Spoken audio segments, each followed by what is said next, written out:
The afternoon sun beat down on the quiet streets of Fairview Gardens, a peaceful neighborhood in Virginia where neat houses lined both sides of the road. James Carter drove his silver sedan slowly through the familiar streets, a bag of groceries sitting on the passenger seat beside him. He had just finished shopping at the supermarket 2 miles away and was heading home after a long day. James wore simple clothes, just jeans and a plain gray t-shirt, nothing fancy or attention-grabbing. He looked like any other person running errands on a Wednesday afternoon. James turned onto Maple Street, the road that would take him to his house just 2 blocks away. He had lived in this neighborhood for 3 years now and knew every turn and corner. The houses here were nice but not too fancy, with small front yards and trees that provided shade during hot summer days. Kids often played on the sidewalks and neighbors waved to each other when they passed by. It was the kind of place where people felt safe and comfortable. As James drove past a small park, he noticed a police car parked on the side of the road. He did not think much of it at first. Police cars were common enough, and James had nothing to worry about. He was following all the traffic rules, driving at the speed limit, and his car registration was up to date. He continued driving, thinking about what he would make for dinner that evening. Suddenly, red and blue lights flashed in his rearview mirror. The police car was right behind him now, its siren making short, sharp sounds. James felt confused. He had not done anything wrong.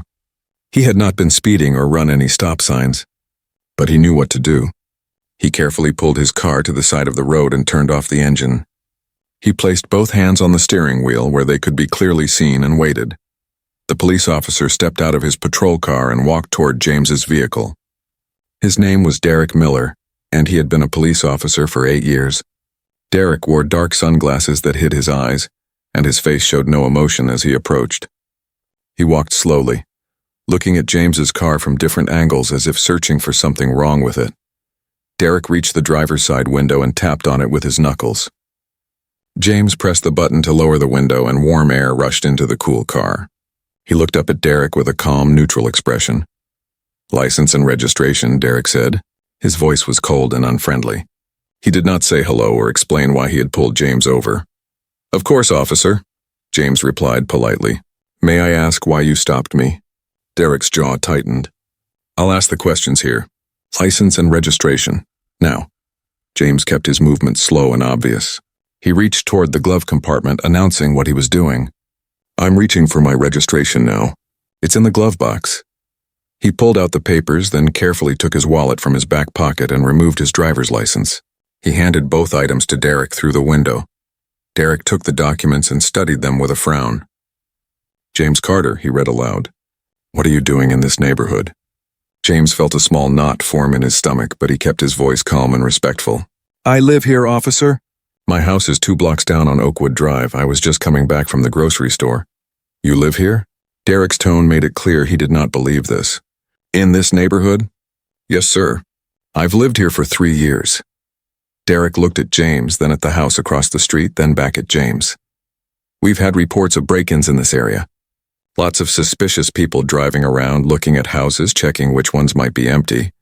I understand your concern, officer, but I'm just heading home," James said. His voice remained steady and polite, though he could feel where this was going. Across the street, a teenage girl named Maya Rodriguez had just walked out of her house. She was 16 years old and had planned to meet her friends at the park.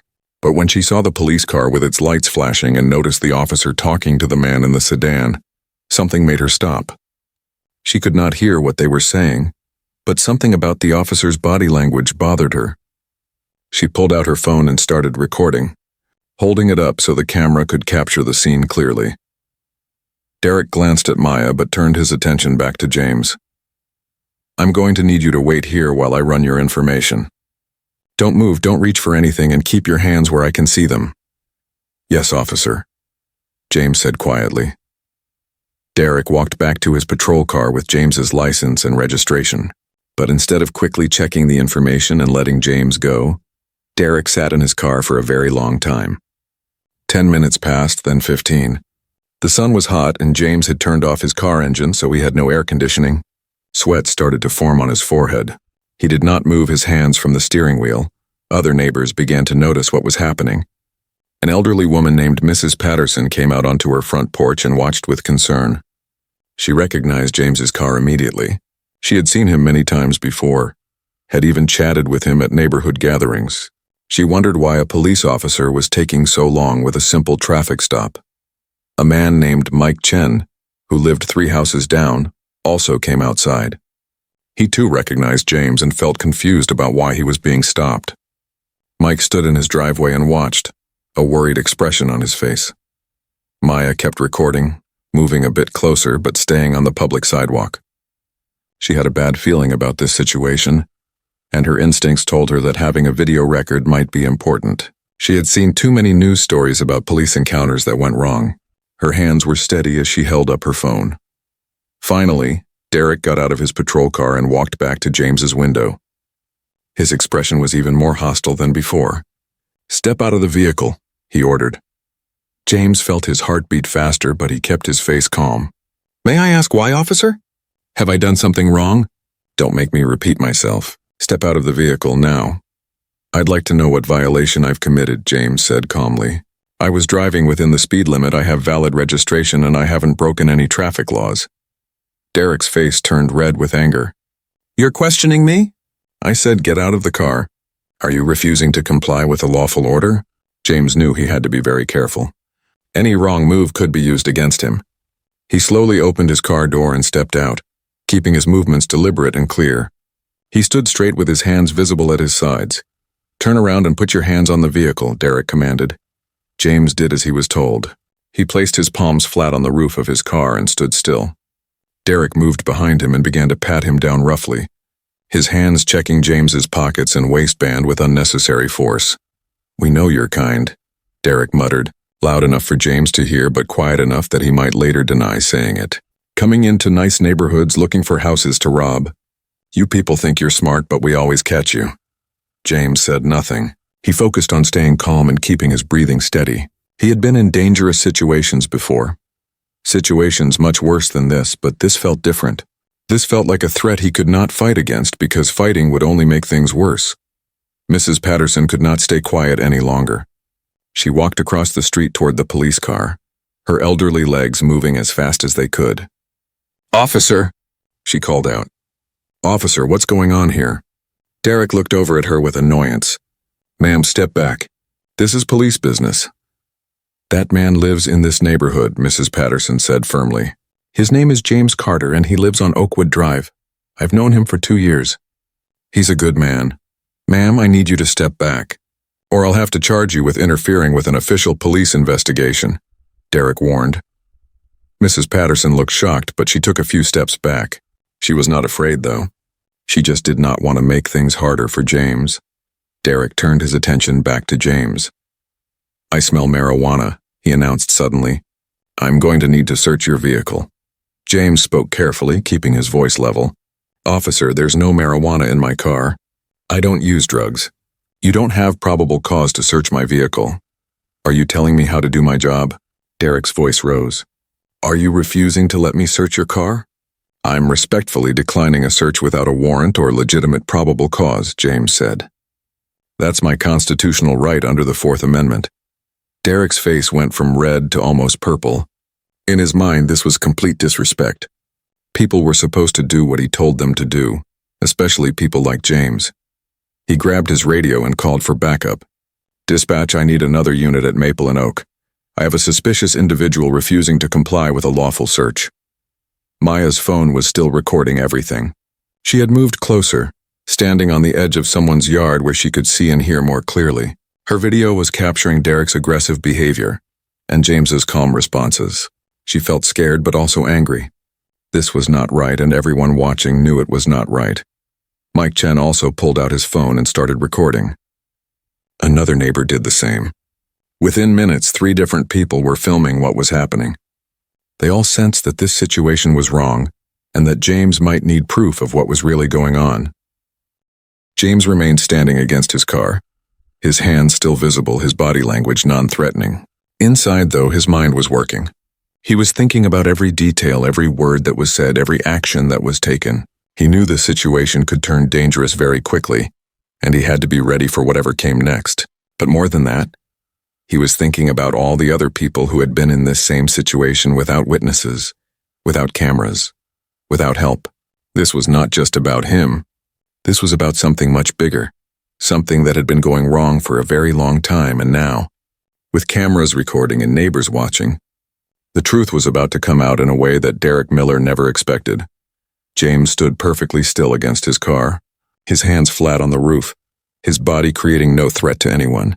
The afternoon sun continued to beat down on the quiet street, but the peaceful feeling of the neighborhood had disappeared.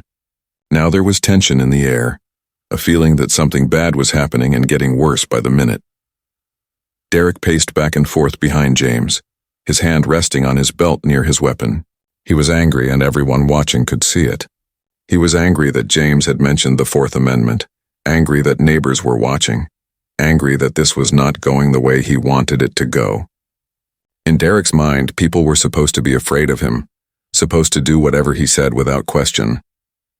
But James was different. James was calm and respectful but not afraid. "I'm going to search your vehicle," Derek announced again, louder this time so everyone could hear. "I have probable cause because I smell marijuana coming from inside." "There is no marijuana in my car, officer," James said quietly.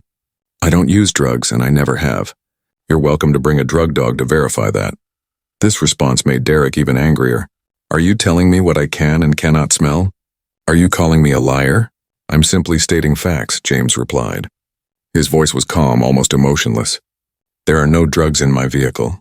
If you search it without my consent or without a warrant, anything you claim to find will be inadmissible in court because the search will be illegal." Derek took a step closer to James, invading his personal space. "You think you're smart, don't you? You think you know the law better than a police officer?" James said nothing. He had learned long ago that sometimes silence was the best response. He kept his eyes forward, his breathing steady, his body relaxed but ready. Maya continued filming from across the street. Her phone was capturing everything. The video quality was good. The audio was clear and the timestamp was running in the corner of the screen. She was scared, her hands trembling slightly, but she kept the camera pointed at the scene. Something told her this video would be important. Mrs. Patterson watched from her yard, her phone in her hand. She had called the police station and was now speaking to someone in dispatch. "I'm watching one of your officers harass a man who lives in our neighborhood," she said into the phone. "The officer's name is Miller and he's being very aggressive for no reason. The man hasn't done anything wrong. He was just driving home." The dispatcher asked her to stay calm and promised to send a supervisor to check on the situation. Mrs. Patterson was not satisfied with this answer, but she knew it was the best she could get for now. A few minutes later, another police car pulled up to the scene. A female officer stepped out and James felt a small bit of hope. Maybe this officer would see that nothing was wrong here. Maybe she would tell Derek to let him go. The female officer's name was Sarah Martinez, and she had been a police officer for 6 years. She was known in the department as someone who was fair and professional, someone who actually cared about doing the job right. When she got the call for backup, she thought it would be a routine situation. But as she walked up to Derek, she immediately sensed something was off. "What's the situation?" Sarah asked Derek quietly. Derek gestured toward James. "Suspicious individual driving through the neighborhood. Refused to cooperate with a lawful search. I'm pretty sure he's got drugs in the vehicle." Sarah looked at James, then at the car, then at the crowd of neighbors who were watching. She saw phones recording from multiple angles. She saw an elderly white woman standing in her yard looking worried. She saw a young girl across the street with her phone up. This did not look like a drug situation. This looked like something else entirely. "Did you run his license?" Sarah asked. "Yeah, it came back clean, but that doesn't mean anything," Derek said. "These guys use fake IDs all the time." "The license is fake?" Sarah asked, confused. "I didn't say that. I said it came back clean, but I don't trust it." Sarah frowned. "So his license is valid and he has proper registration?" "Yes, but..." "And what was the initial reason for the stop?" Derek hesitated. He had not actually had a good reason to pull James over in the first place. He was driving suspiciously through the neighborhood. Driving suspiciously? Can you be more specific? He looked like he was casing houses. Sarah glanced at James again. He was standing calmly, not making any sudden moves, not saying anything. He looked like someone who knew how to handle himself in stressful situations. "Did you verify his address?" she asked Derek. "He claims he lives here, but I doubt it." Did you verify it? Sarah repeated. Derek's face reddened again. No, not yet. Sarah walked over to James. Her approach was different from Derek's.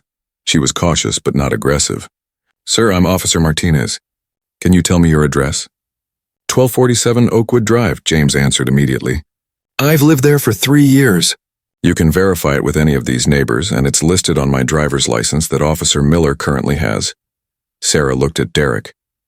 Do you have his license? Derek reluctantly handed it over. Sarah looked at it, then looked at James, then back at the license. The address matched what James had said. This says he lives at 1247 Oakwood Drive, she said to Derek. That's 2 blocks from here. So what? That doesn't prove anything, Derek snapped. Actually, it proves he has every right to be driving through this neighborhood since he lives here, Sarah said carefully. She was trying to de-escalate the situation without directly confronting her fellow officer in public. Maybe we should just verify the address and let him go home. No, Derek said firmly. I'm searching the vehicle. I smell marijuana. Sarah did not smell marijuana. She'd been standing near the car for several minutes now, and there was no smell of drugs at all. She knew Derek was lying. But calling him a liar in front of civilians would create a whole different problem. Derek, maybe we should… I'm searching the vehicle, Derek interrupted. He turned to James. Open your trunk. I decline consent for any search, James said calmly. You have no warrant and no legitimate probable cause. I know my rights and I'm exercising them. That was the final straw for Derek. In his mind, James had disrespected him one too many times. He grabbed his handcuffs from his belt. You're under arrest for obstruction of justice and resisting a lawful order. What? Sarah looked shocked. Derek, he hasn't obstructed anything or resisted anything. He's been completely cooperative. He refused to allow a lawful search. That's obstruction, Derek insisted. That's not how obstruction works, Sarah argued, her voice rising despite her efforts to stay professional. He has a constitutional right to decline a search. That's not a crime, but Derek was not listening. He moved toward James with the handcuffs ready. Put your hands behind your back. James finally turned around to face Derek. He stood straight, his posture perfect, his eyes looking directly at Derek without fear or anger. When he spoke, his voice had a different quality to it, something that had not been there before. It was not louder, but it carried authority. Officer Miller, James said slowly and clearly, you're making a serious mistake right now. A mistake that will follow you for the rest of your career. I'm giving you one chance to step back and reconsider what you're doing. Derek laughed, a harsh mocking sound. Is that a threat? Are you threatening a police officer? Everyone hear that? He looked around at the watching neighbors. This man just threatened me. I didn't threaten you, James said. I warned you. There's a difference. Put your hands behind your back or I'll put them there for you, Derek ordered. Maya's heart was pounding as she filmed. This was getting worse and worse. She wanted to scream at the police officer to stop, but she was scared. Instead, she kept filming, making sure her phone captured every word, every action. Mrs. Patterson had seen enough. She walked closer, though she stayed a safe distance away. Officer, this is wrong, she called out. That man hasn't done anything wrong. Why are you arresting him? Ma'am, final warning. Step back or you'll be arrested too, Derek shouted at her. Mike Chen also stepped forward. I'm a witness here. I'm watching everything, and so are all these other people. This man didn't do anything wrong. More neighbors had come out of their houses now. Word was spreading quickly through the neighborhood that something bad was happening on Maple Street. People were gathering on their lawns and sidewalks, watching, some recording on their phones, others just standing there in disbelief. James looked at Derek one more time. You don't know who I am, he said quietly. I know exactly who you are, Derek replied with contempt in his voice. You're just another person who thinks they can drive through nice neighborhoods and do whatever they want. But you're wrong. Now turn around, James complied.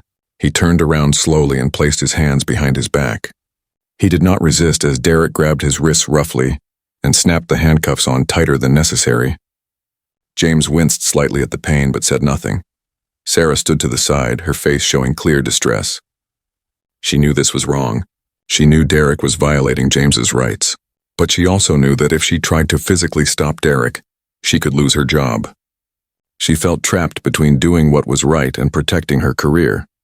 As Derek led James toward the patrol car, James's phone began to ring in his pocket. The sound was loud enough for everyone nearby to hear. Derek roughly pulled the phone out of James's pocket and looked at the screen. The caller ID read General Morrison. Derek showed the phone to Sarah with a smirk. Look at this. He's got some general calling him. Probably his drug dealer trying to sound official. He tossed the phone onto the roof of James's car and let the call go to voicemail. Sarah's eyes widened as she saw the caller ID. Something about that name seemed familiar to her, but she could not quite place it. A general? Why would a general be calling this man? She pulled out her phone and quickly opened the police database. While Derek was busy putting James in the back of his patrol car, Sarah ran a more detailed background check on James Carter. What appeared on her screen made her blood run cold. Military service record, 25 years. Current rank, Colonel, United States Army. Multiple combat deployments. Bronze Star, Purple Heart. Current assignment, Senior Military Liaison to the Pentagon. Sarah's hands started shaking. Derek, she said urgently. Derek, we need to talk. Right now. Not now. I'm busy, Derek said, slamming the door after putting James in the back seat. Derek, this is important. Really important. It can wait. No, it can't. Sarah grabbed Derek's arm and pulled him away from the crowd, toward the front of his patrol car. She showed him her phone screen. Look at this. Look who you just arrested. Derek squinted at the screen. He saw the military record, the rank, the medals. For a moment, his confident expression faltered. Then he shook his head. That's impossible. Look at him. He doesn't look like any colonel. What exactly does a colonel look like? Sarah asked, her voice tight with stress. They don't wear uniforms when they're off duty, Derek. This is real. You just arrested a decorated military officer for no reason. Derek's face went pale, then flushed red again. No, this has to be a mistake. The database is wrong. The database isn't wrong. We need to let him go right now. We need to remove those handcuffs and apologize before this gets any worse. But it was already too late. As they stood there arguing, 3 vehicles pulled up to the scene. 2 were military police vehicles with official Department of Defense markings. The third was a dark civilian car. All 3 vehicles came to a stop and several people got out quickly. From the civilian car emerged a man in full military uniform. He wore the stars of a general on his shoulders, and his face was set in an expression of cold fury. This was General Morrison, and he had not appreciated his phone call going unanswered. When he could not reach James, he had used GPS tracking to locate him. What he found when he arrived made him angrier than he had been in years. 2 military police officers stepped out of their vehicles as well, along with a JAG officer, a military lawyer. They all looked at the scene before them. They saw James sitting in the back of a police car, his hands cuffed behind him. They saw the crowd of civilians with phones recording. They saw 2 police officers standing by their patrol car looking increasingly nervous. General Morrison walked straight toward Derek and Sarah. His footsteps were heavy and deliberate. When he spoke, his voice was quiet but filled with authority that made Derek's earlier commands sound like the whining of a child. Officer, the general said, looking directly at Derek. I strongly suggest you remove those handcuffs from Colonel Carter immediately. The neighborhood had gone completely silent. Even the birds seemed to have stopped singing. Everyone stood frozen, watching as General Morrison faced the 2 police officers. His uniform was perfect, with every ribbon and medal in place. The stars on his shoulders caught the afternoon sunlight. He was not a tall man, but his presence filled the entire street. This was someone who commanded respect simply by standing still. Derek's hands fumbled with his keyring, searching for the handcuff key. His fingers were shaking so badly that he dropped the keys twice before finally getting the right one. He rushed to the patrol car and opened the back door. James sat calmly in the back seat, his face showing no emotion at all. He could have been sitting in a waiting room instead of the back of a police car. I'm so sorry, Derek muttered as he reached in to unlock the handcuffs. His voice was completely different now. All the anger and authority from before had vanished, replaced by panic and fear. The handcuffs clicked open, and James slowly brought his hands forward, rubbing his wrist where the metal had dug into his skin. James stepped out of the patrol car with dignity. He brushed off his jeans and straightened his t-shirt. Then he walked over to where General Morrison stood waiting. The general's stern expression softened slightly when he looked at James. Are you hurt, James? The general asked. His voice was gentler now, but still carried weight. "No, sir. I'm fine," James replied. His voice was calm and professional, the voice of a soldier reporting to a superior officer. "Do you need medical attention? Those handcuffs look like they were applied with unnecessary force." "I'm all right, sir. Thank you for your concern." General Morrison nodded, then turned his attention back to Derek. The gentleness disappeared instantly. "Officer, I need your name, badge number, and your supervisor's contact information. Right now." Derek's mouth opened and closed like a fish out of water. "I'm Officer Derek Miller, badge number 2847. My captain is Robert Walsh at the 5th Precinct." One of the JAG officers stepped forward with a tablet and began typing notes. "Can you explain the reason for this stop and subsequent arrest?" he asked Derek. Derek tried to speak, but his words came out jumbled. The car was, I thought he looked suspicious, driving through the neighborhood, and there were reports of break-ins, and I thought." "You thought what?" General Morrison asked. His voice was cold as ice. "You thought a man driving through his own neighborhood in the middle of the afternoon looked suspicious? Did you verify his address before arresting him?" "No, sir. I mean, he said he lived here, but you didn't believe him? Why not?" Derek could not answer that question. At least he could not answer it honestly in front of all these witnesses. The real answer was written all over the situation, but saying it out loud would end his career instantly. Sarah Martinez stepped forward. Her face was pale, but she spoke clearly. "General Morrison, sir, I'm Officer Sarah Martinez. I arrived as backup about 15 minutes ago. When I got here, I immediately had concerns about the situation. I ran a background check on Colonel Carter and tried to inform Officer Miller about his status, but he refused to listen." The general looked at Sarah with a slightly less harsh expression. "You tried to stop this?" "Yes, sir. I told Officer Miller that the colonel's license and registration were valid, that his address checked out, and that there was no probable cause for a search or arrest. I advised him to let the colonel go home." "And what was his response?" "He ignored me and proceeded with the arrest anyway." The general nodded slowly. "Thank you for that information, Officer Martinez. I'll make a note of your attempt to prevent this situation." He turned back to Derek. "And you, Officer Miller, you ignored your fellow officer's advice, ignored the evidence, and arrested a decorated military officer who was guilty of nothing more than driving to his own home. Is that an accurate summary?" Derek's face had gone from pale to bright red and back to pale again. "I was just doing my job, sir. I was trying to protect the neighborhood."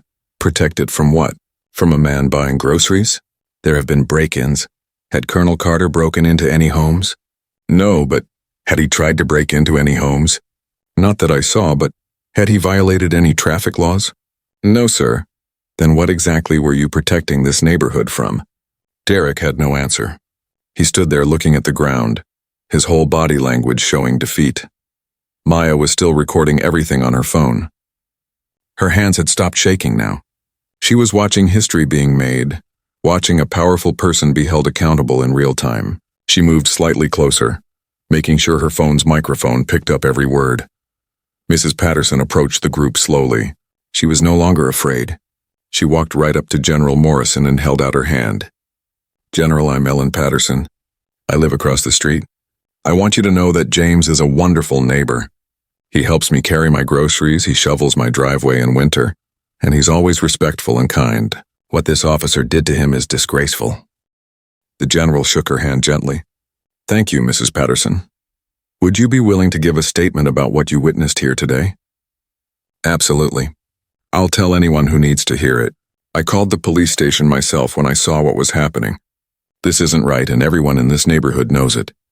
Mike Chen and several other neighbors also came forward, offering to give statements.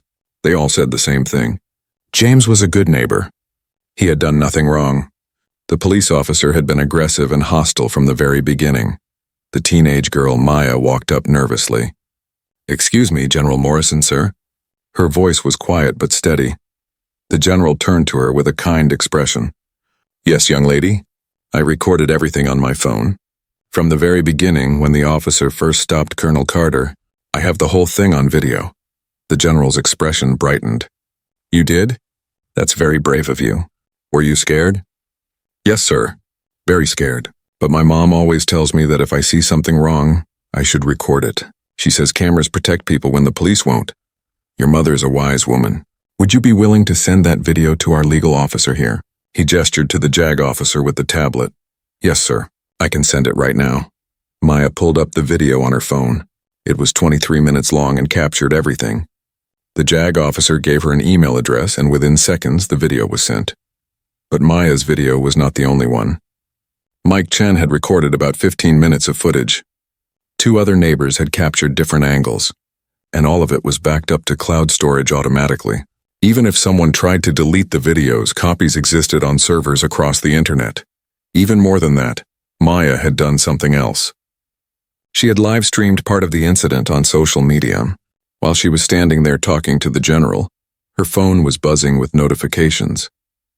Her livestream had been shared hundreds of times already. Comments were flooding in from all over the city, then the state, then the entire country. One comment stood out among the others. It was from a woman named Patricia Williams who wrote, "Oh my God, that's Colonel Carter from Fort Belvoir. I met him at a military ceremony last year. He's one of the most respected officers in the Army." Other people who had military connections started commenting too, confirming James's identity and his reputation. The video was going viral, spreading faster than anyone could have predicted. News reporters were already seeing it on social media. Within an hour, this story would be on television news broadcasts across the country. While this was happening online, Captain Robert Walsh arrived at the scene. He had been in his office doing paperwork when he got the call from dispatch about a supervisor needed on Maple Street. Then he got another call from Mrs. Patterson. Then he got a third call from his lieutenant saying that a general from the Pentagon was on scene and demanding to speak with him. Captain Walsh had tried to call Derek to find out what was going on, but Derek had not answered his phone. So Walsh had jumped in his car and driven as fast as he could to the scene. On the way, he had made the mistake of checking his social media feed while stopped at a red light. That was when he saw the video.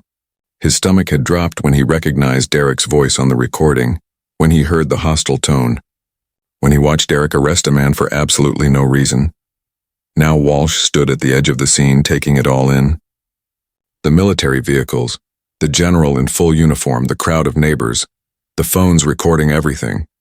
And there was Derek, standing with his shoulders slumped, looking like a man whose entire world was falling apart. Walsh approached General Morrison and introduced himself. "General, I'm Captain Robert Walsh, 5th Precinct. I want to apologize for this situation. This should never have happened." "No, it should not have," the general agreed. "But it did happen, and now we need to address it properly." "I understand, sir. I'm placing Officer Miller on immediate administrative leave pending a full investigation. I want you to know that this kind of behavior doesn't represent our department." General Morrison's expression was skeptical. "Doesn't it? How many complaints have been filed against Officer Miller?" Walsh's face showed that he knew the answer to that question. "There have been some complaints over the years. How many?" "I'd have to check the exact number. How many, Captain?" Walsh sighed. 12 official complaints over the past 5 years. The crowd of neighbors gasped. 12 complaints, and Derek was still on the street, still carrying a gun and a badge. "And what actions were taken regarding these complaints?" the general asked.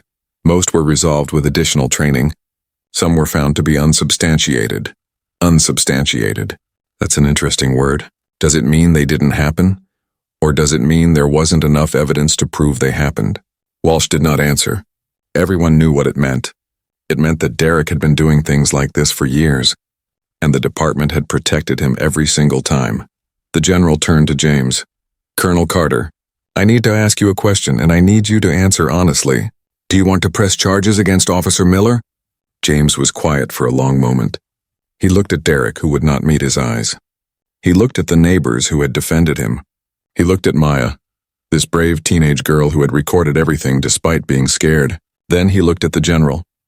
"I need time to think about it, sir. I need to see the full investigation results first. But I want one thing to be clear.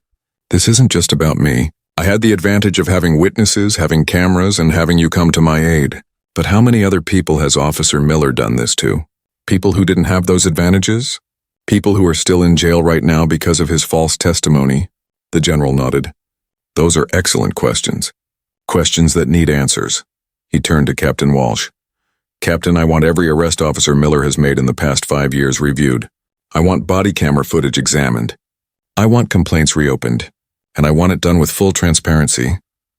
Walsh looked like he wanted to argue, but he knew better. When a 2-star general makes a demand like that, with cameras rolling and the public watching, you say yes. Of course, sir. We'll begin the review immediately. Sarah Martinez stood off to the side, watching everything unfold. She felt relieved that she had tried to stop Derek, but she also felt guilty. She should have done more. She should have physically prevented the arrest. But she had been afraid, and that fear had allowed an innocent man to be handcuffed and humiliated. The general seemed to read her mind. He walked over to her and spoke quietly, though not so quietly that others could not hear. Officer Martinez, you did the right thing by speaking up.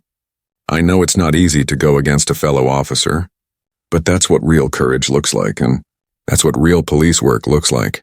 Protecting people even when the person they need protection from is wearing the same uniform you are. Sarah felt tears forming in her eyes, but she did not let them fall. Thank you, sir. I wish I had done more.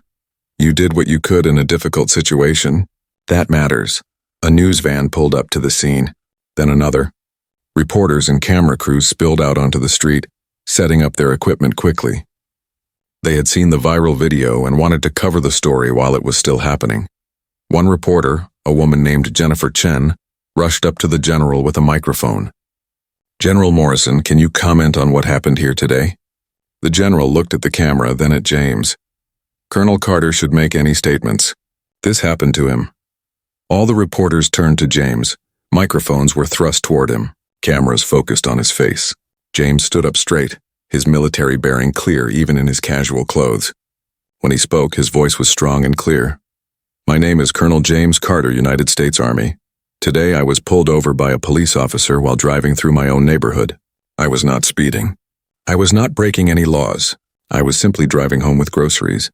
The officer detained me for an extended period, refused to accept that I lived in this neighborhood, and eventually arrested me without cause. This happened because of assumptions made about who I am based on how I look. This is not acceptable in America. This should not happen to anyone, military or civilian. We need to do better. The reporters shouted questions all at once, but James held up his hand. That's all I have to say for now. Thank you. He turned and walked toward his car, which was still parked where he had left it over an hour ago. The groceries were probably ruined by now, sitting in a hot car for so long. But that seemed like a very small problem compared to everything else that had happened. General Morrison walked with him. James, take the rest of the week off. Get some rest. Talk to someone if you need to. This kind of thing affects people more than they realize. I'll be fine, sir. I know you will be. But take the time anyway. That's an order. James smiled slightly. Yes, sir. As James drove away, finally heading home, Derek Miller was being led to Captain Walsh's vehicle. His badge had been taken. His gun had been secured. He was not under arrest yet. But everyone watching knew it was only a matter of time. The cameras had captured everything, and the truth was now in the open for the entire world to see. 3 days had passed since the incident on Maple Street, but it felt like a lifetime. The video of James's arrest had exploded across the internet, shared millions of times on every social media platform. News channels had picked up the story and were running it constantly. The headline was everywhere. Decorated Army Colonel arrested while driving in his own neighborhood. Some versions added more detail.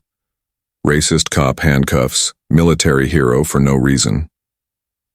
Derek Miller sat in his small apartment, staring at his television. His face appeared on the screen, frozen in a moment where he looked angry and hostile. The reporter was listing his history of complaints, talking about patterns of behavior, discussing systematic racism in police departments. Derek wanted to turn off the television, but he could not look away. This was his life now, destroyed and displayed for the entire world to see. His phone had been ringing nonstop for 3 days. Some calls were from reporters wanting interviews. Some were from angry people who had somehow found his personal number and wanted to tell him exactly what they thought of him. He had stopped answering. He had stopped looking at social media too. After seeing thousands of comments calling him names, threatening him, promising that justice would find him. The police union had assigned him a lawyer, but even the lawyer seemed uncomfortable defending him. The video is clear, the lawyer had told him during their first meeting. There's no defense here. Your best option is to cooperate fully and hope for leniency. Derek had tried to explain his side of the story, but even to his own ears it sounded weak. He had stopped James because he looked suspicious. But what did suspicious mean? The lawyer had asked him that question directly, and Derek had no good answer. James had been driving slowly, looking at houses. But so what? People drove slowly in residential neighborhoods all the time. And why wouldn't James look at houses in his own neighborhood? The truth was something Derek could barely admit to himself. He had stopped James because James was a black man in an expensive neighborhood. That was it. That was the whole reason. And now that reason had destroyed his career and might send him to prison. Meanwhile, at police headquarters, Captain Walsh was having the worst week of his career. He sat in his office surrounded by boxes of files. Every arrest Derek Miller had made in the past 5 years was being reviewed. Every complaint was being reopened. And what they were finding was disturbing. Sarah Martinez sat across from Walsh, helping him sort through the files. They had found a pattern. Derek had made over 200 arrests in 5 years, which was higher than average for officers in his position. But more concerning was the demographic breakdown. Over 70% of his arrests involved Black or Latino individuals, despite the areas he patrolled being only 30% minority population. "Look at this one," Sarah said, holding up a file. "Luis Rodriguez, age 17. Arrested for resisting arrest. But when you read the report, there's no mention of what he was initially stopped for. Derek just wrote that he was acting suspiciously in a parking lot." Walsh took the file and read it carefully. And Rodriguez was convicted? Spent 6 months in juvenile detention, based entirely on Derek's testimony.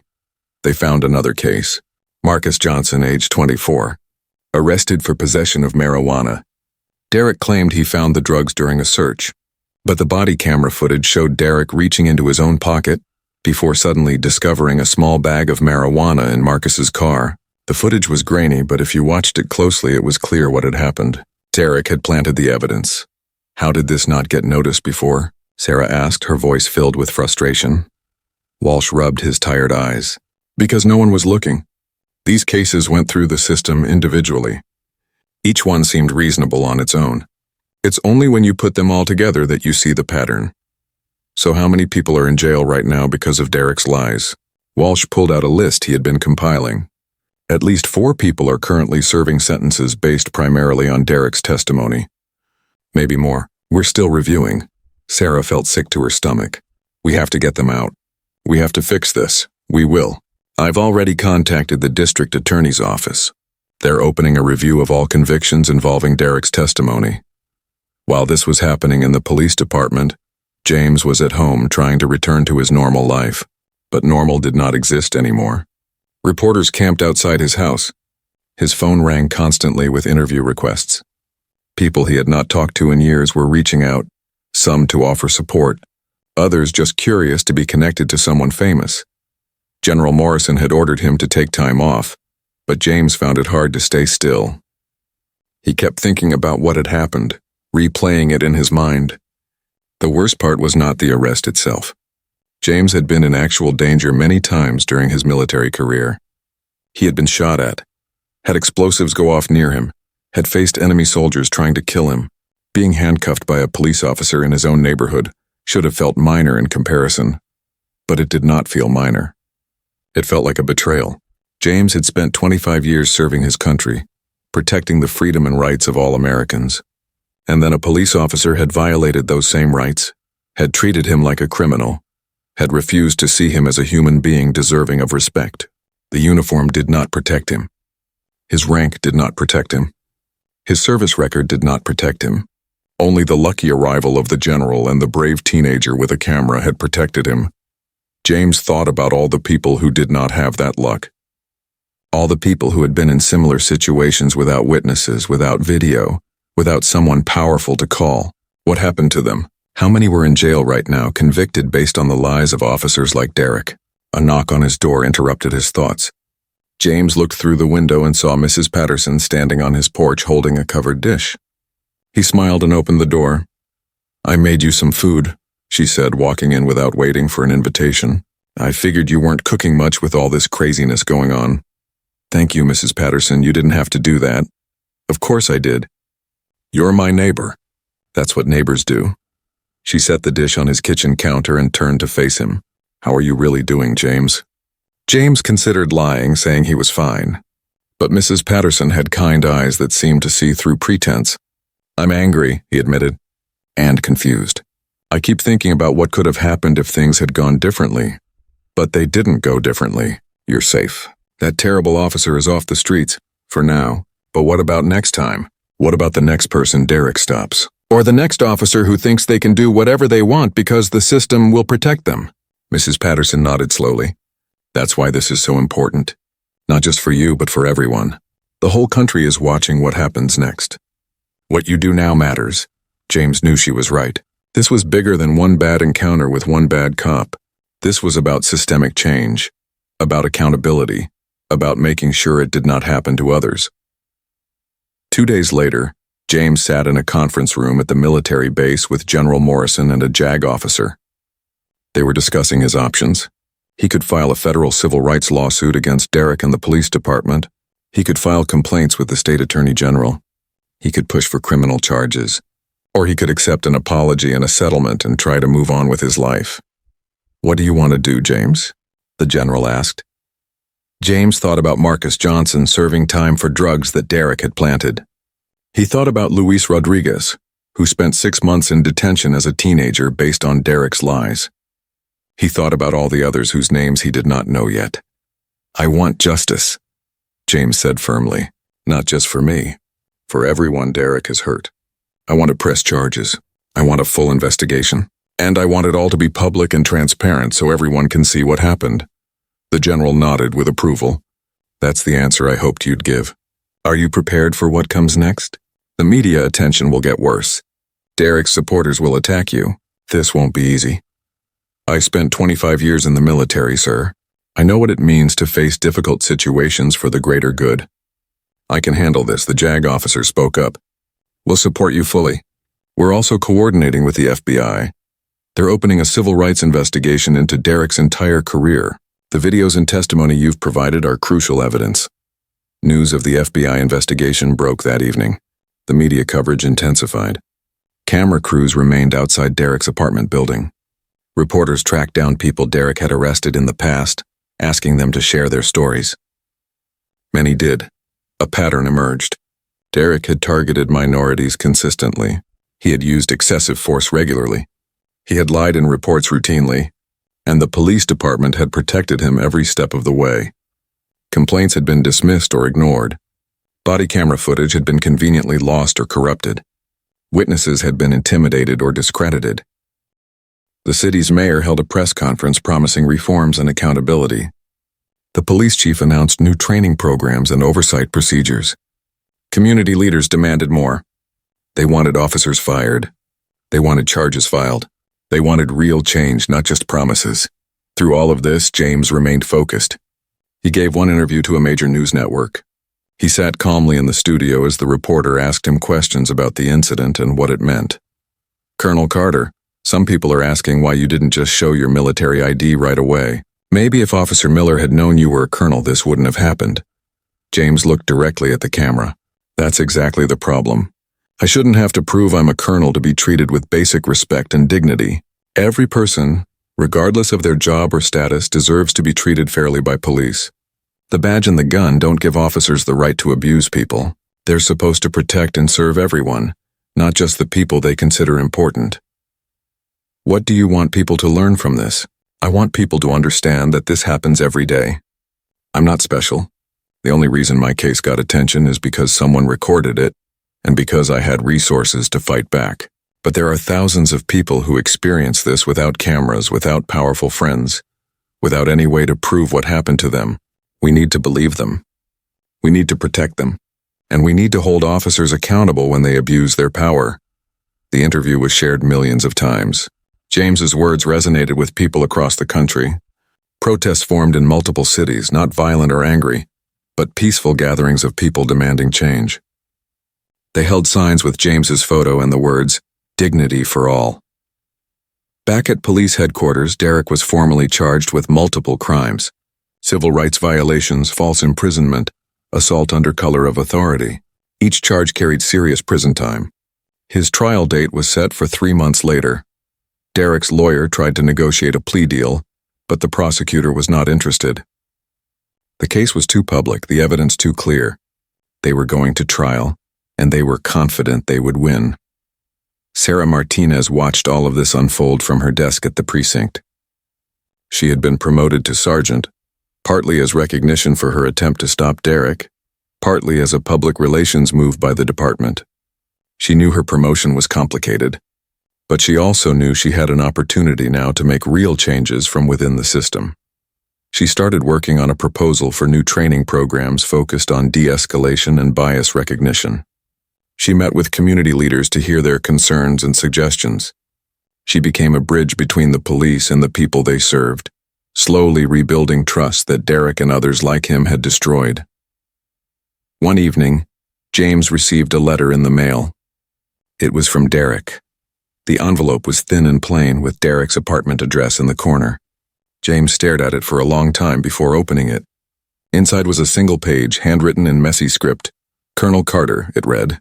"I know this letter can't fix what I did. I know saying sorry isn't enough. But I am sorry. I was wrong. I let my prejudices control my actions. I became the kind of person I never thought I would be. I'm not asking for forgiveness. I just wanted you to know that I understand now how wrong I was. What happens to me is what I deserve." James read the letter twice, then folded it and put it in a drawer. He did not respond. He did not know if Derek's apology was genuine or just an attempt to seem remorseful before trial. It did not matter much either way. The harm was done, and sorry could not undo it. The wheels of justice were turning now, slowly but surely. Derek would face trial. The system that protected him would be examined and reformed. People who had been wrongly convicted would get new chances at justice. It was not perfect and it was not fast, but it was progress. And James, the decorated colonel who just wanted to drive home with his groceries, had become a symbol of that progress. Not because he was a hero, but because he refused to accept being treated as less than human. Because when the moment came, he stood his ground with dignity and demanded the justice that every person deserves. 3 months had passed since that afternoon on Maple Street, and the story had grown far beyond what anyone could have imagined. What started as one video on one teenager's phone had become a national conversation about policing, racism, and accountability. James Carter's name was known across the country now. His face appeared on magazine covers and news programs. But James himself remained focused on one thing: making sure Derek Miller's victims received justice. The media coverage had been intense and unrelenting.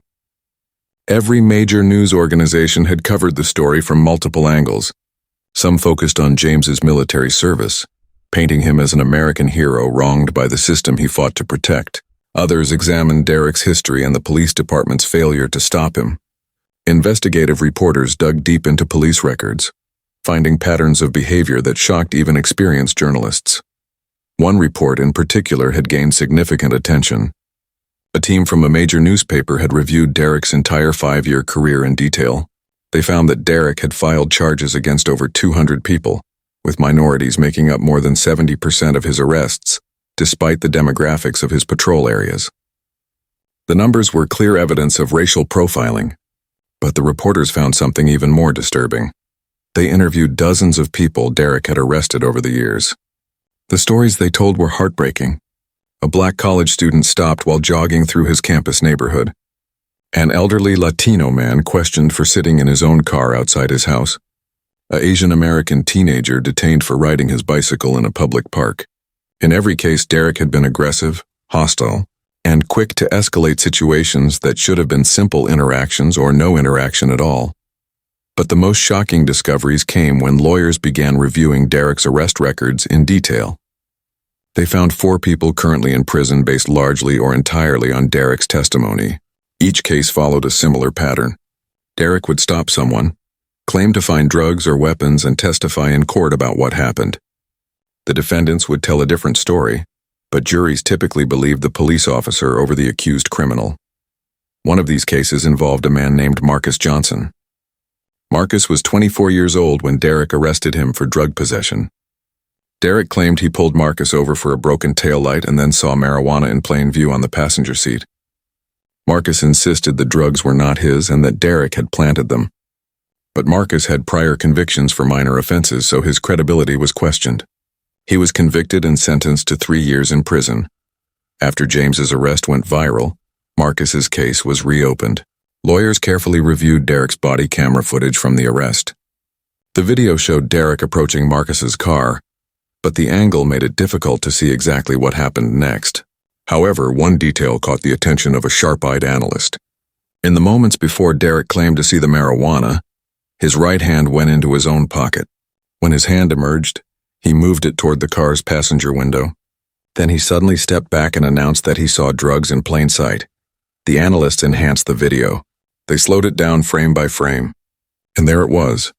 Barely visible but definitely present evidence that Derek had taken something from his own pocket and placed it in Marcus's car before discovering it. Derek had planted the evidence. Marcus Johnson was released from prison immediately. He had served 18 months of his sentence for a crime he did not commit. When reporters interviewed him outside the prison gates, Marcus cried. "I kept telling people I didn't do it," he said, his voice breaking. "I kept saying that officer was lying, but nobody believed me. They said I was just trying to avoid responsibility for my actions. Now everyone can see I was telling the truth all along." A similar pattern emerged in other cases. Luis Rodriguez, now 19 years old, had been 17 when Derek arrested him for resisting arrest. But Luis's arrest report showed no initial reason for the stop. Derek had simply grabbed Luis while he was standing in a parking lot with friends and demanded identification. When Luis asked why, Derek tackled him to the ground and charged him with resisting. Luis spent 6 months in juvenile detention. A woman named Shanice Williams had been arrested for assault after Derek claimed she pushed him during a traffic stop. But witness statements that were ignored at the time told a different story. Multiple people saw Derek grab Shanice's arm roughly when she asked to see his supervisor. Shanice had pulled her arm away and Derek had called that action an assault. She lost her job as a nurse because of the conviction. These stories and others like them painted a picture of systematic abuse. Derek had not just made a mistake with James Carter. He had been abusing his power for years, targeting vulnerable people who lacked the resources to fight back effectively. And the police department had protected him at every step, dismissing complaints and ignoring warning signs. The revelation sparked outrage. Community groups organized protests demanding reform. Civil rights organizations filed lawsuits. Politicians called for investigations. The pressure on the police department became overwhelming. The police chief resigned first, issuing a statement that accepted responsibility for the department's failures. 2 deputy chiefs followed soon after. Captain Walsh, who had supervised Derek, was demoted and reassigned to desk duty. He would keep his job, but his reputation was destroyed. He had ignored 12 complaints against Derek over 5 years. He had seen the warning signs and done nothing. Now he would face the consequences. Sarah Martinez, meanwhile, had become an unlikely hero within the police community. Her decision to speak up against Derek, to run that background check on James, and to try to stop the arrest had been courageous. Other officers began coming to her privately, sharing their own experiences of witnessing misconduct and feeling pressured to stay silent. Sarah listened to each story and documented everything carefully. She was building a case for cultural change within the department. The city reached a settlement with James Carter. The details were kept confidential, but sources close to the negotiations said the amount was substantial, likely in the millions. But James did not keep the money. He used most of it to establish a legal defense fund for people who had been wrongly arrested or convicted due to police misconduct. He named the fund after Philando Castile and Sandra Bland, 2 people who had not survived their encounters with police. "I had resources," James explained at the press conference announcing the fund. "I had a powerful friend who came to my aid. I had witnesses and videos. Most people don't have those advantages. This fund will help provide legal support to people who face police abuse but can't afford good lawyers to fight back." The announcement brought James even more attention, but also more support. Donations poured into the fund from across the country. Lawyers volunteered their time. Law schools created clinics specifically to work on cases connected to the fund. Within weeks, the organization was helping dozens of people fight wrongful convictions and police misconduct. James also testified before Congress. The hearing was scheduled on a Tuesday morning in September. James wore his full military dress uniform, every medal and ribbon perfectly placed. He sat at a table facing a panel of senators and representatives from both political parties. Cameras from every major news network recorded the proceedings. The questions started simply enough. Senators asked James to describe what happened that day on Maple Street. He told the story calmly and clearly, without emotion or exaggeration. He simply stated the facts. The room was completely silent as he spoke. Then the questions got harder. One senator asked why James had not simply complied with Derek's request to search his vehicle. If you had nothing to hide, why not just let him look? The senator asked. James looked directly at the senator. Because constitutional rights are not conditional. The Fourth Amendment protects all Americans from unreasonable searches, not just Americans who have something to hide. If we only protect rights when it's convenient, they're not really rights at all. They're just privileges that can be taken away anytime someone in authority feels like it. Another senator asked if James thought all police officers were bad. James shook his head firmly. No. I know many good officers who do their jobs with honor and integrity. Officer Sarah Martinez tried to stop what was happening to me.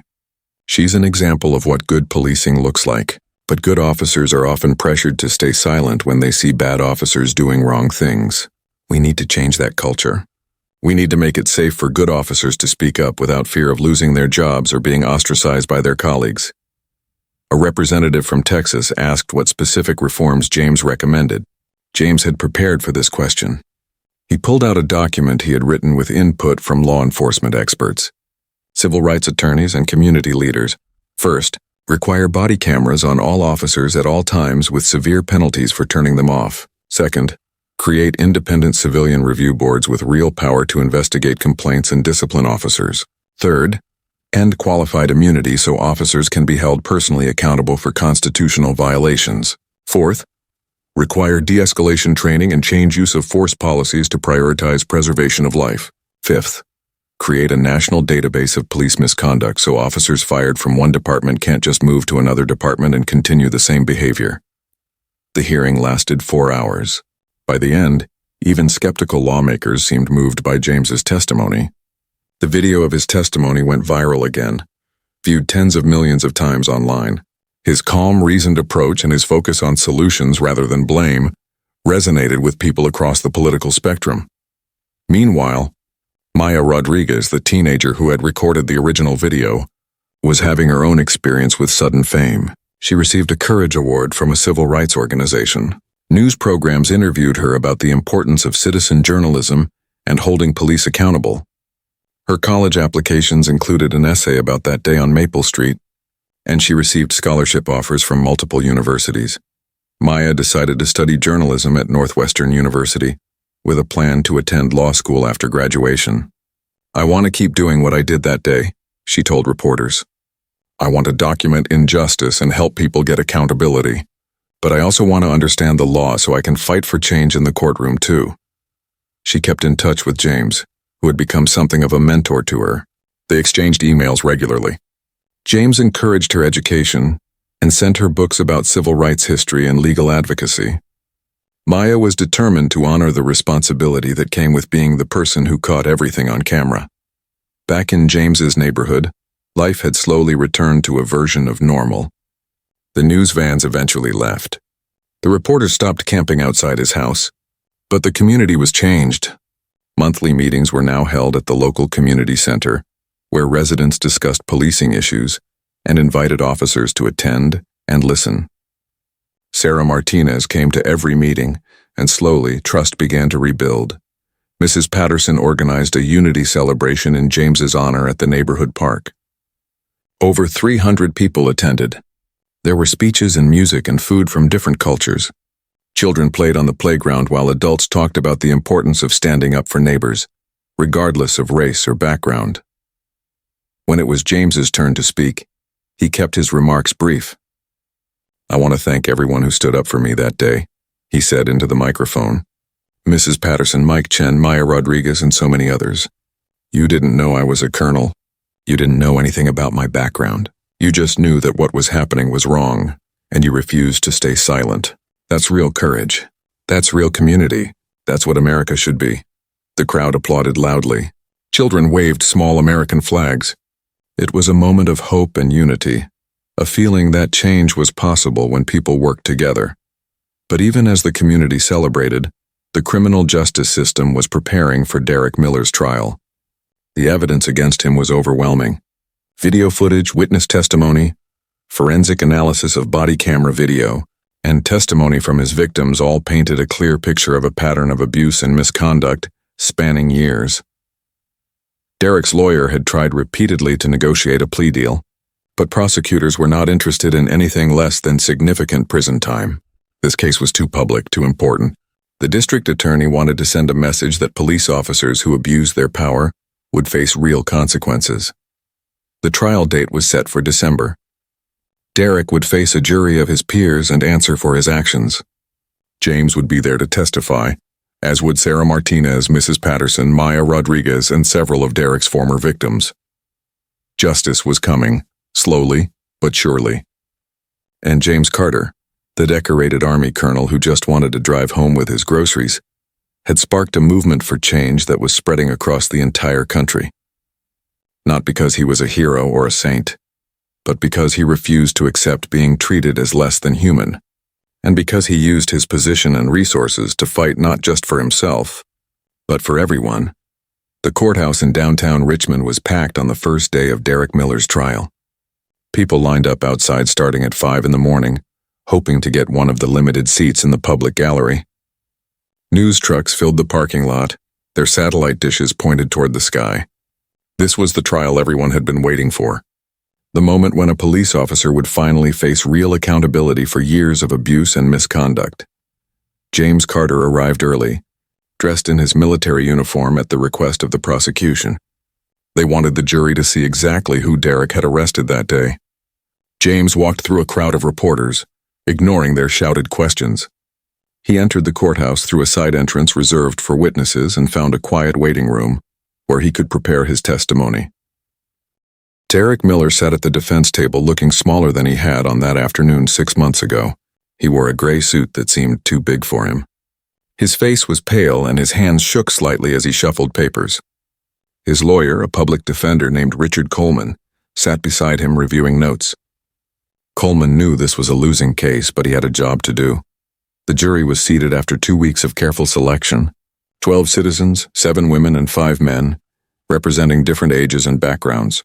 They had all seen the viral video during the selection process, but the judge had chosen people who could set aside their initial reactions and judge the case based on the evidence presented in court.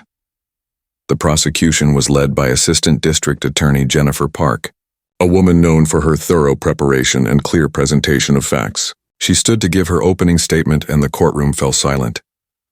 "Ladies and gentlemen of the jury," she began, her voice clear and confident. "Over the next several days, you will hear a story about abuse of power. You will see evidence of a police officer who violated the rights of dozens of citizens over many years.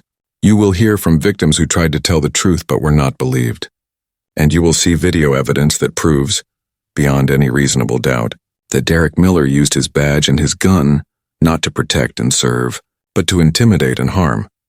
She walked over to a large screen and played Maya's video. The courtroom watched in silence as Derek's aggressive behavior played out again. His hostile tone, his baseless accusations, his rough handling of James. When the video ended, several jurors were shaking their heads.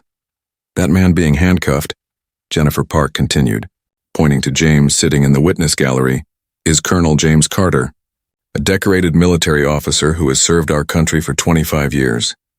He was arrested for driving to his own home with groceries. But this case is not just about what happened to Colonel Carter. You will also hear from Marcus Johnson, who spent 18 months in prison for drugs that Officer Miller planted in his car.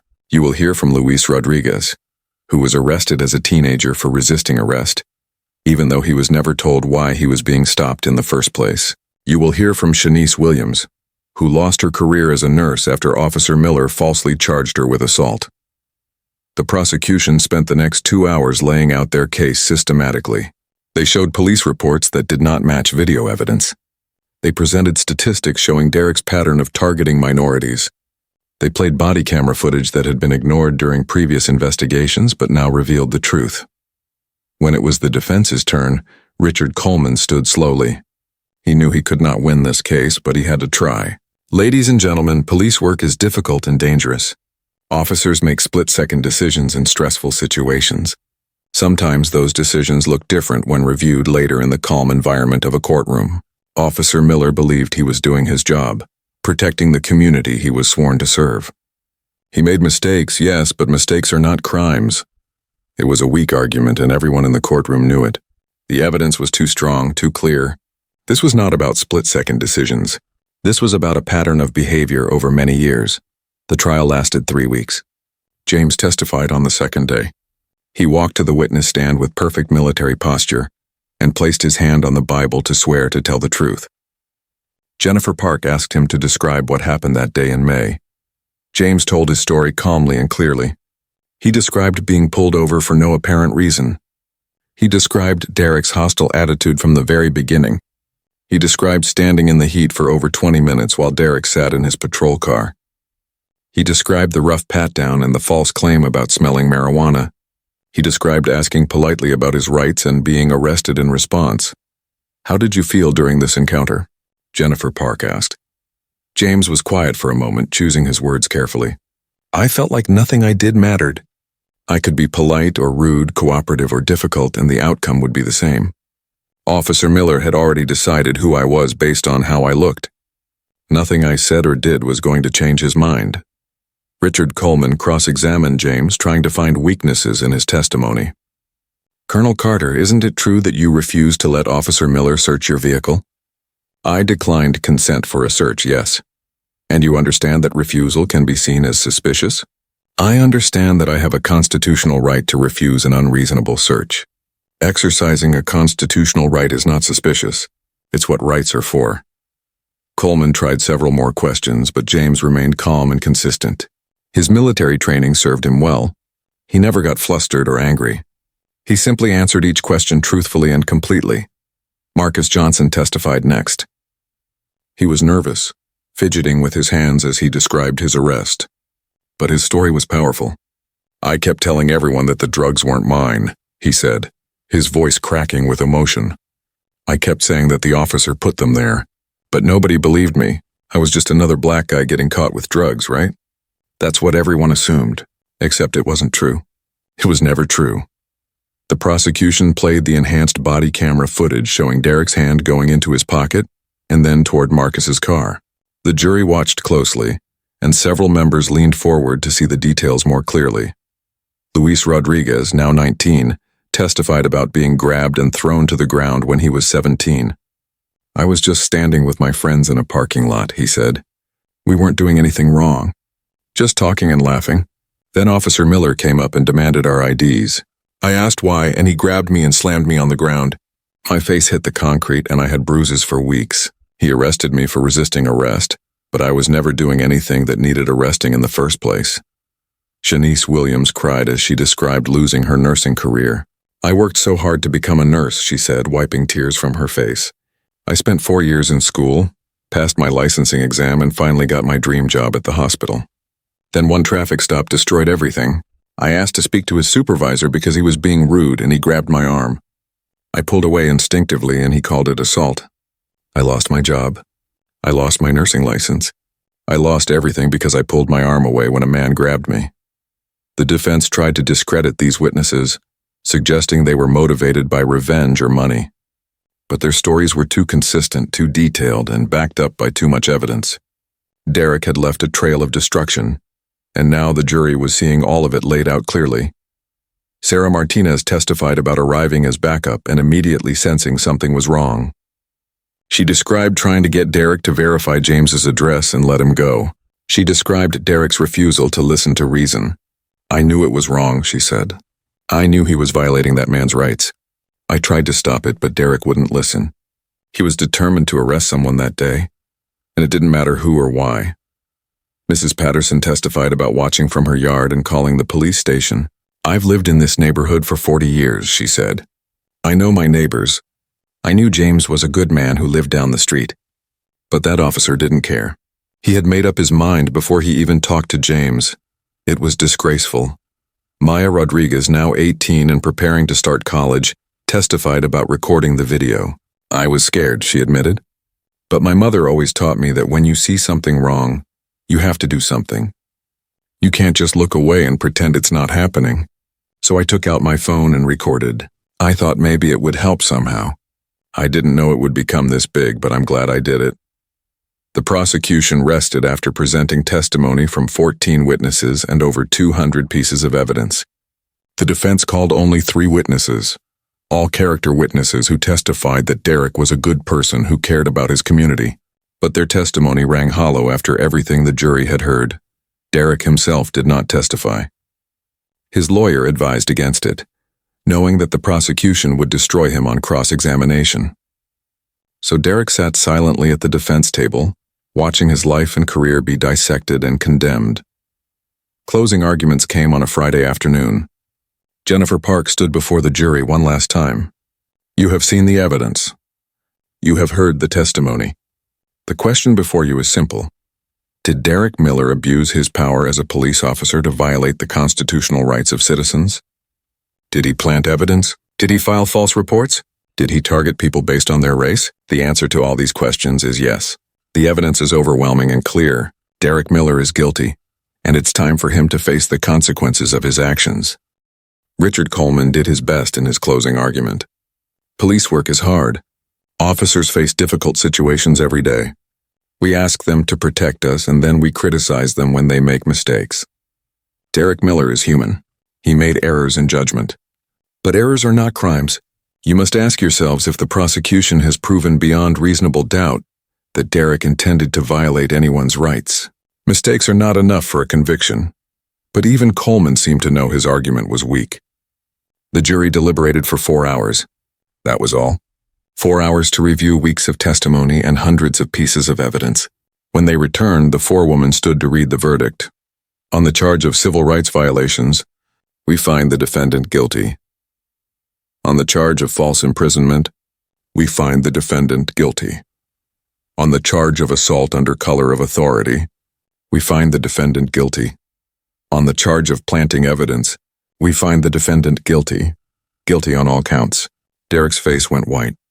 His lawyer put a hand on his shoulder, but Derek barely seemed to notice. James sat in the gallery with no expression on his face. He felt no joy at the verdict, only a quiet sense that justice had finally been served. Sentencing came 2 weeks later. The judge, an elderly woman named Patricia Hoffman who had spent 30 years on the bench, looked at Derek with disappointment and anger. Mr. Miller, you took an oath to protect and serve. Instead, you used your badge as a weapon to hurt people. You targeted the vulnerable and the powerless. You lied in official reports. You destroyed lives without remorse. This court has no sympathy for you. She sentenced Derek to 6 years in federal prison, the maximum allowed under the sentencing guidelines. He would also be banned from ever working in law enforcement again anywhere in the country. Derek was led away in handcuffs, the same handcuffs he had used on so many innocent people. In the months that followed, the changes continued. The city implemented sweeping police reforms. Body cameras became mandatory at all times. A civilian review board was created with real power to investigate and discipline officers. De-escalation training became required for all officers every 6 months. Use of force policies were rewritten to prioritize preservation of life. Sarah Martinez was promoted to lieutenant and put in charge of community relations. She worked tirelessly to rebuild trust between the police and the communities they served. She held monthly meetings where citizens could voice concerns. She created a program where young people could shadow police officers to better understand their work. She advocated loudly for officers who spoke up about misconduct, protecting them from retaliation. The 4 people imprisoned based on Derek's false testimony were all released and given full pardons. Marcus Johnson enrolled in community college to study business. Luis Rodriguez got his juvenile record expunged and joined an organization that helped young people avoid the criminal justice system. Shanice Williams had her nursing license restored and got her job back at the hospital with back pay. James returned to his work at the Pentagon, but his life had changed forever. He was no longer just a military officer doing his job. He had become a symbol of the fight for justice and accountability. He spoke at events around the country about police reform. He testified at state legislatures considering new laws. He continued to run the Legal Defense Fund, which had grown to help hundreds of people fight wrongful convictions and police abuse. 1 year after the incident, James stood in his neighborhood park at another community celebration. The park had been renamed in honor of Philando Castile, Sandra Bland, and others who had not survived their encounters with police.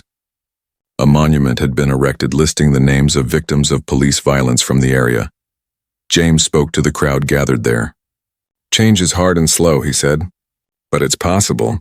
1 year ago, I was handcuffed in my own neighborhood for no reason. That should never have happened. But because of the courage of a teenage girl with a camera, because of neighbors who spoke up, because of good officers like Sarah Martinez who refused to stay silent, justice was served. Derek Miller is in prison. The system that protected him is being reformed. People who were wrongly convicted are free." He paused and looked at the faces in the crowd. People of all races and backgrounds standing together, but our work isn't finished. There are more Derek Millers out there. There are more departments that protect bad officers. There are more people in prison right now based on lies and abuse. We have to keep fighting. We have to keep recording. We have to keep speaking up. We have to keep demanding better. Maya Rodriguez stood in the crowd, now a college student studying journalism. She held up her phone, not recording this time, just listening. She thought about that day when she had been scared but had pulled out her phone anyway. That one decision had changed so many lives. Mrs. Patterson stood nearby, her elderly frame a bit more bent than a year ago, but her spirit as strong as ever. She had testified at the state legislature in favor of police reform bills. She had organized her neighbors to attend city council meetings. She had proven that you're never too old to fight for what's right. Derek Miller sat in his prison cell, thinking about the choices that had led him there. He had spent a year in therapy, required as part of his sentence examining his prejudices and biases. He had written letters of apology to all his victims, though most had not responded. He would spend 5 more years in prison, and then the rest of his life knowing that his actions had hurt innocent people and betrayed the oath he had taken. But Derek's punishment was not the end of the story. The real ending was in the changes that came after. The policies that were rewritten, the officers who were trained better, the review boards that had real power, the culture that slowly shifted to value accountability over protection of bad actors. It was in Marcus Johnson walking across a stage to receive his associate degree. It was in Luis Rodriguez mentoring young people and helping them stay out of trouble. It was in Shanice Williams caring for patients at the hospital again, doing the work she loved. It was in Sarah Martinez leading a new generation of officers who understood that real policing meant protecting everyone, especially from other police officers who abuse their power. And it was in James Carter, still living in the same house, still driving the same car, still shopping at the same grocery store. But now when he drove through his neighborhood, everyone knew who he was. Not because of his rank or his medals, but because he had refused to accept injustice and had fought not just for himself, but for everyone. The fight was not over. There would be more incidents, more videos, more struggles. But because of what happened on Maple Street, because of a teenage girl with a camera and neighbors who spoke up, because of a colonel who demanded justice and an officer who refused to stay silent, the system had changed. Not completely, not perfectly, but enough that the next victim might have a better chance at justice, enough that the next Derek Miller might be stopped sooner, enough that maybe slowly things were getting better. That was the real victory. Not one person's justice, but a step toward justice for everyone. Not one bad officer in prison, but a system that made it harder for bad officers to hurt people in the first place. Not one viral video, but a culture that valued accountability and truth. James looked at the monument in the park, at the names carved in stone of people who had not survived, and he made a silent promise. He would keep fighting. He would keep using his voice and his platform. He would keep demanding better, because that's what those names deserved. That's what everyone deserved: dignity, respect, and justice. Not because of your rank or your job or your status, but because you are a human being. That was worth fighting for. That was worth everything.